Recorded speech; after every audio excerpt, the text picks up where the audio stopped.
Hello, BookTube. It's the 1st of August, believe it or not.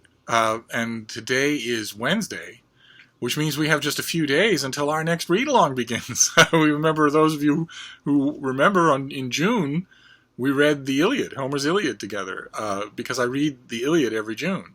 And I had mentioned that enough times on this channel so that when I started to whine and whinge about read-alongs, that was something that a lot of you suggested, and I went happily along with the ride. And hand in hand with that is that every year I also reread the Odyssey by Homer in August. And we're just a few days away from the weekend when I will wrap that up. So I wanted to spring it upon you like a mountain lion in a forest pass. That we're going to be doing the Odyssey. We're going to do a Homer along of Homer's Odyssey for the month of August, which means that you don't have as much time as usual.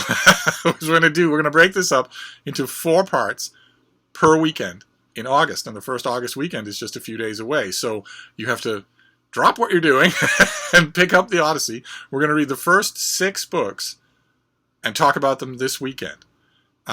So from the very beginning of the epic, the sing in me muse, and through me tell the tale of that man skilled in all ways of contending.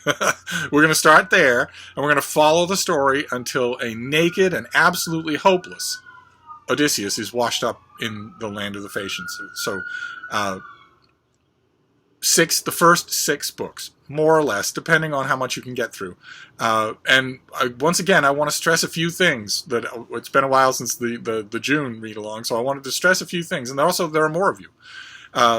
Thing number 1 is that you do not need a vast amount of preparation. The translation of the Odyssey that I'm holding up here is by Robert Fagles, and it has an introduction by Bernard Knox, a great classicist who does a long 40-page introduction in this book that is as beautiful an introduction to the Odyssey as you could possibly imagine in so short a space. However, you don't need that. It's great if you have this, but you don't need it. All you need is a rough familiarity with the basic story. You need to roughly approximate what an ordinary audience listening to this poem originally would have had. The Greeks and their original audiences had no idea of plot twists or spoilers or anything like that. They knew the story. Their concern was how well you told it. So you don't have to worry about giving away anything at all. What you should do is go to Wikipedia or someplace else, some portal online, and read the story of the Odyssey. That's thing number 1. Familiarize yourself with the story so that you can concentrate on the epic, on the actual poem that you're reading while you're reading it, instead of checking boxes for some sort of factual regurgitation one way or another. And the second thing that I mentioned it all through June, I want to mention it again in preparation for August, is that this is not about scholarship. This is not about pretension. This is not about point scoring. This is about enjoying this book, this great classic that you have heard about endlessly. It's about enjoying it, whether it's the first time you're reading it or the 15th time. This is not about gotcha. So there isn't going to be anything like that. No one is going to look down at you for how little you know about this poem coming into it, or how, for instance, basic questions that you have, confusions that you have, anything like that. Don't hesitate to voice them in the comments field. If you are condescended to by anybody in the comments field in response to those, I will be right at your back. Because I guarantee you, beyond a shadow of a doubt, I unconditionally guarantee you that no one watching this channel knows more about this book than I do. And I'm not going to do that to you. So that's the second thing, is that this isn't about scholarship. This is about you reading and enjoying this. You can get to the scholarship later on. If you're interested, by all means, make a lifetime out of studying this book. Plenty of people do. But one way or another, you don't need it to enjoy this. This is meant to be enjoyed. Classics are meant to be enjoyed. And the third thing I want to mention is hand in hand with the scholarship thing, which is that inevitably when you talk about doing a read-along of something like Homer, the question comes up about translations. What translation is good? What translation should I use?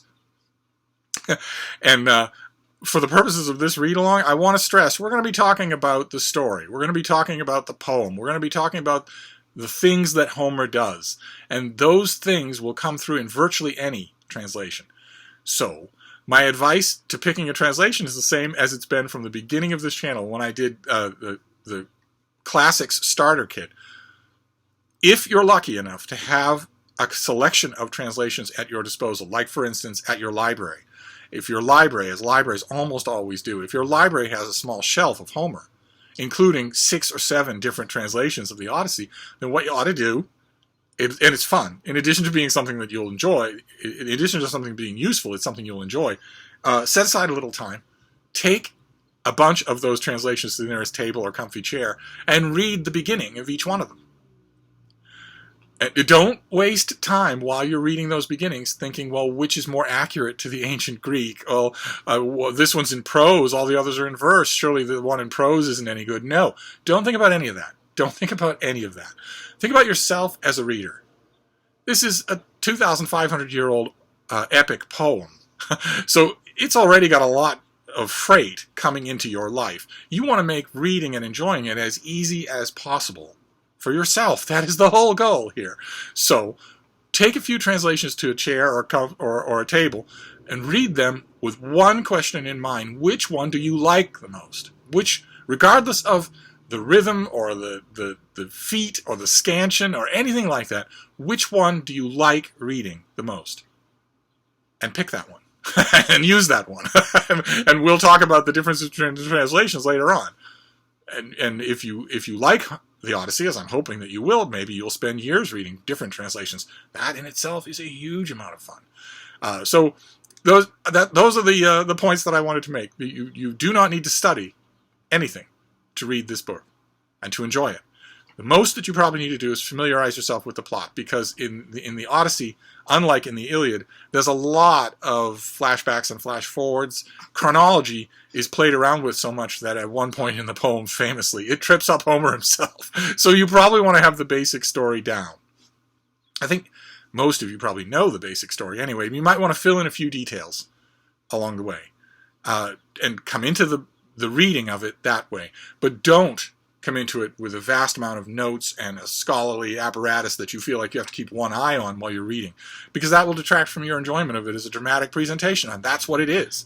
This was never meant as a doctoral dissertation. So familiarize yourself with the world and the incidents of the poem. That's what I'm saying. Familiarize yourself with it before you start, if you've never done it before. And then launch right in. Okay? Launch right in, because we're going to talk about the first 6 books this coming weekend.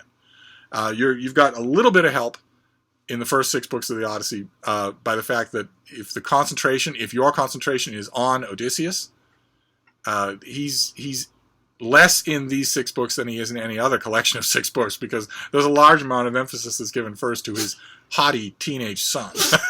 So you're gonna be reading a lot about his haughty teenage son and his haughty teenage son's haughty teenage friend, and also with Odysseus' wife, Penelope, and the situation back at home. That's not happenstance. That actually works dramatically for the poem, that you get a lot of that. You have to keep in mind it's 33 chapters in Moby Dick before we meet Captain Ahab. So one way or another, we want to start with that. It doesn't matter what translation you use. We'll talk about them all and get all the way to chapter 6.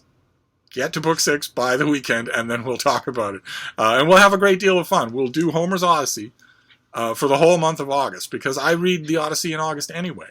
And I had a blast with the Iliad. And then, in the back of your mind, while you're enjoying the Odyssey, you might want to start thinking, because I took July off so that I could bask in Erica's Megalong. We didn't do a read-along on this channel in August, but in July. But there's never going to be another month in the history of time where we don't do a read-along. And after the Odyssey, we don't have Steve's annual freakish rituals to guide us anymore. In other words, we need a book for September. So, in addition to getting ready for the Odyssey, you might want to start putting your thinking caps on for September. What do we want to read in September? But first, the Odyssey. So, I thought I'd make this video just to warn you, and we will reconvene on the weekend for the beginning of Homer's Odyssey. So there you go. Thank you, BookTube.